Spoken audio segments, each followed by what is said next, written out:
What's your connection with Chorlton? How far does it go back? I go back to about 1965.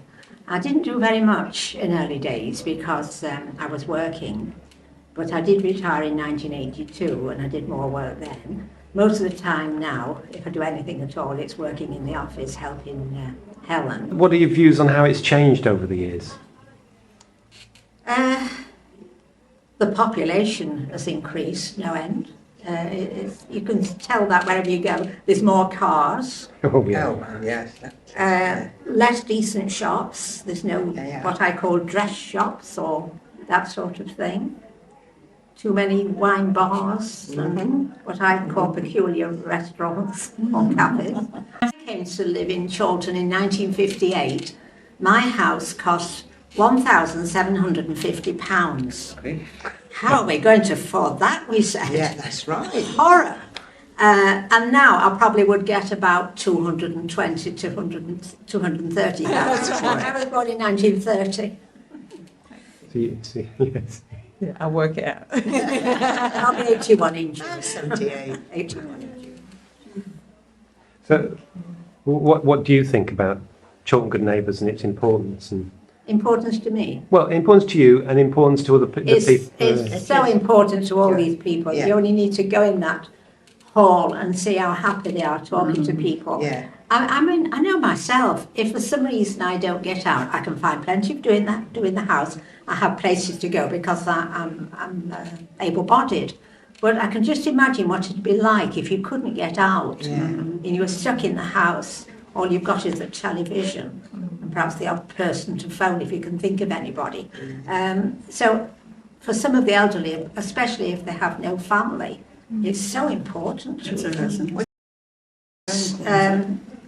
I broke my pelvis, so I was in hospital for a while, and then I was at home for a while. But I got lots of phone calls, and Arthur came round and he said, Arthur Brandreth, who does the wheelchairs, he said, "You are walking now, but if you want me to come and lean on me for a walk," well, that was nice to know. Yeah. And Janet came to see me, who visits, you've got her down. She came to see me and people came on the phone regularly, which was nice.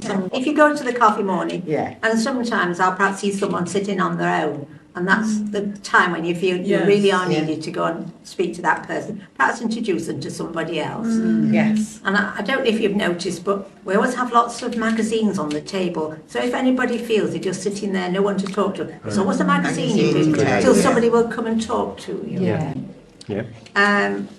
There's not enough for men in the organisation, is there? I don't know what men want exactly, but they sit there. Good question. We've lost a very good helper this week, Roger, that. And he was very good at coming on a Thursday morning and talking to the elderly gentlemen. And it's very hard to find activities for old people. Have you got any strategies for the way you think of your own futures developing from what you've learned here? And apart from Good Neighbours, I've always intended that the day would come when I would move to a flat. A smaller place to look after. But I'm holding out as long as I can, and I think most people do. The big memory in my mind, I'm going back to when I was little, because actually, I lived in Whalley Range, I was born in Whalley Range.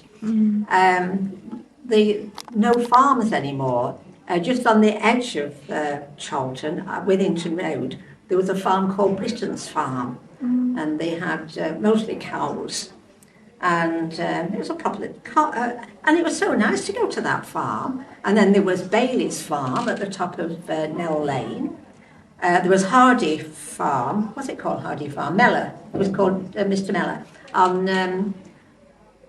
on Hardy Lane, just before you get to the road that leads to Jackson's Boat. Down Wilbraham Road, say from Withington Road up to St Werburgh's Road, there were fields of cows when I was little. Yeah, it's hard to believe. The smell of when they kill the pigs, it was a horrible smell.